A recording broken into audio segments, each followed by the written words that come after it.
feature presentation.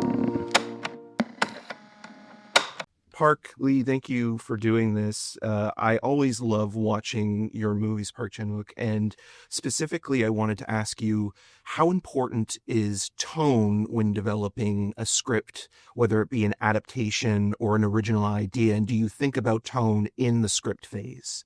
이제 간가히 감독님 영화를 좋아하는데 특히 이제 톤이 중요하다고 생각을 했어요. 그래서 시나리오 개발을 할 때 오리지널 아이디어도 그렇고 뭐 원작 소설을 하니 스토리도 그렇고 톤이 얼마나 중요한지 그리고 어떻게 어프로치 하시는지.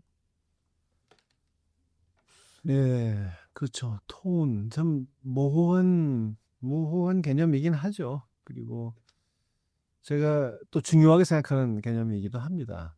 사람마다 다 다를 것 같아요.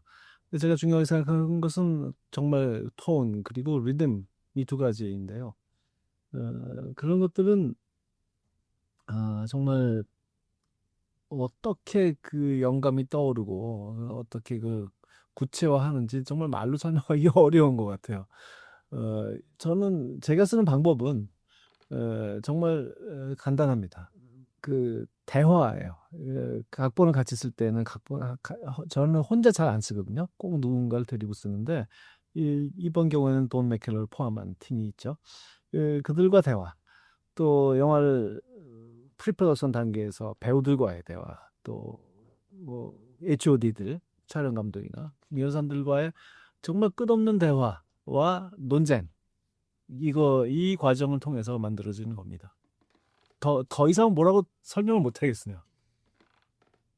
Yes, so tone is both a very ambiguous concept, but also a very important concept as well. And the two things I really prioritize are, in fact, tone and rhythm. But it's very difficult to explain how exactly I find the inspiration for tone and visualize it on the screen. But I can explain the way I write, which is quite simple. I write through conversations. So I have conversations with co-writers like Don McKellar and other members of our co-writing team. I have conversations with cast and HODs like the DP. So after endless conversations and debates, that's how I end up with what you see on the screen. There's no other way to explain it. Do you remember the first conversation you had with Lee about this character? Because Lee, you've played roles before with Kim Ji-woon, whether it be I Saw the Devil or The Good, the Bad, and the Weird. And this is a role I've never seen you before. You get to explore all different facets of a character that's vulnerable, but can also be deeply disturbed. And so what conversations did you have reuniting with Park Chan-wook about this character? 어쩌면 지금까지 이제 보신 그 김지훈 감독님의 영화들이 아이스 더 데블이나 뭐 Good, the Bad, the Weird나 뭐 다 굉장히 익스트림한 그런 사람 캐릭터들 혹은 시작의 상황들 이런 것들이기 때문에 아마 보통의 사람의 캐릭터를 연기하는 저의 모습이 익숙치 않다고 생각하실지 모르겠어요. 하지만 저는 감독님도 저를 보면서 항상 평범한 대한민국의 사람, 남자의 모습이라고 늘 얘기하시지만 저 또한 그런 캐릭터를 연기할 때가 가장 뭐랄까 재미있고 신난다고 할까? 그런 기분이 들어요. 그런 평범한 인물이 어떤 익스트림한 상황들을 만날 때 그리고 어떤 드라마틱한 어떤 상황들을 만나고 또 그로 인해서 변화를 가져갈 때 그럴 때 굉장히 저도 연기를 할 때 훨씬 더 사실적인 그리고 현실적인 연기를 할 수 있다고 생각을 하기 때문인지 저는 그런 연기가 더 저에게 좀 뭐랄까 좀 잘 맞는다고 해야 하나? 그런 어떤 느낌들이 들고 다만 이 영화에서는 이 평범한 인물이 만나게 되는 극단적인 상황들이 다른 어떤 작품에서보다 좀 더 세게 느껴졌기 때문에 그것을 굉장히 좀 관객들에게 설득력 있게 연기하는 것이 저의 숙제다라고 생각하면서 또 감독님과 상의하면서 그렇게 작업을 했어요.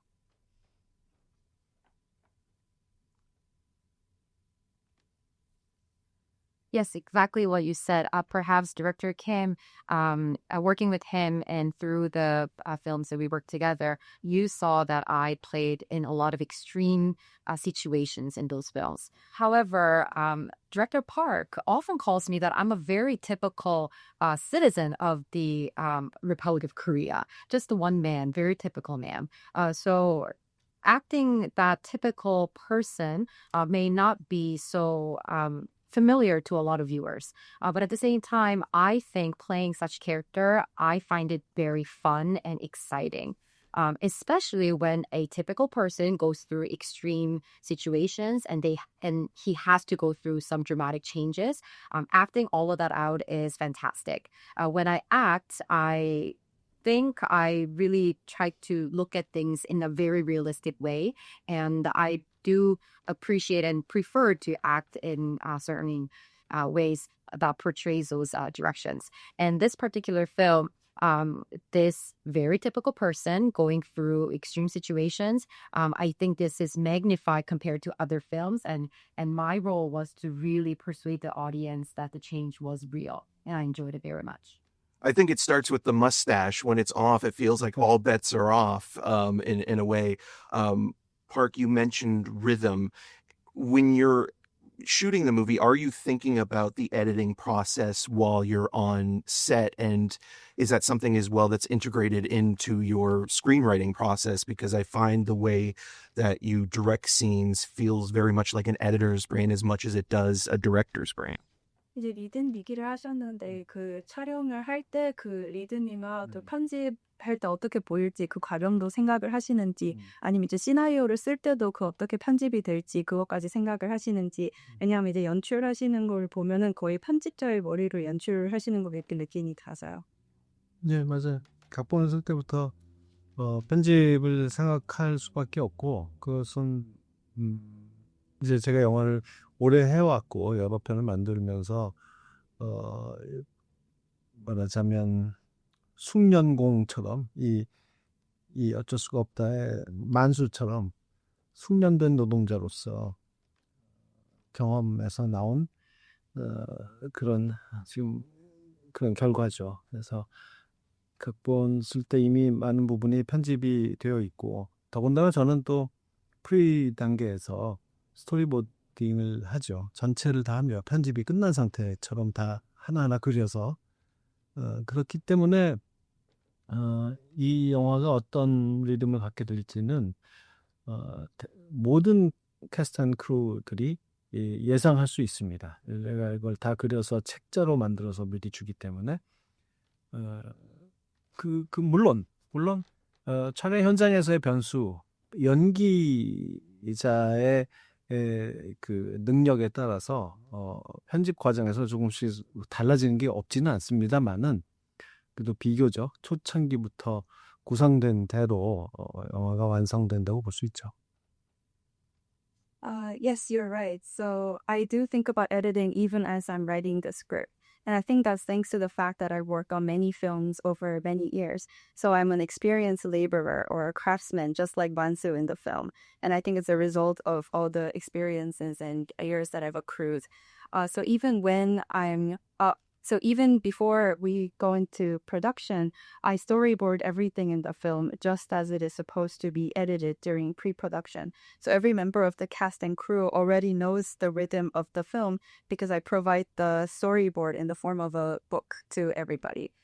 So it's of course, there are still variables on set, especially in regards to the ability of the actor. There are some changes that could still happen on set. But relatively early on, I already have an idea of what the rhythm and how everything is to be edited in the film. Was there any changes specifically that you weren't predicting that was a happy accident, perhaps, when you were making the movie? 이 영화에서 예상하지 못했던 그 변수가 있었는지 있었던 때.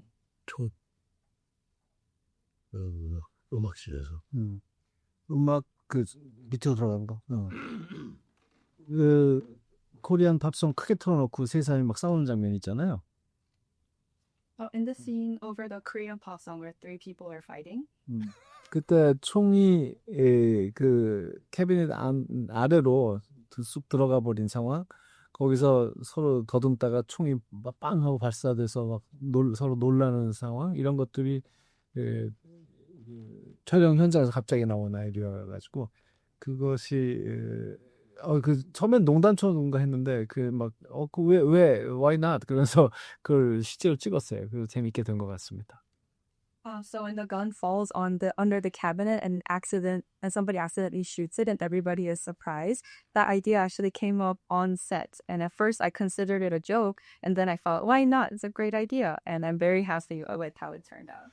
Well, it's amazing. I love that in Decision to Leave, the glove goes on, but in No Other Choice, the gloves come off, which is very funny. So thank you so much, Park and Lee, for your time. I really, really appreciate it.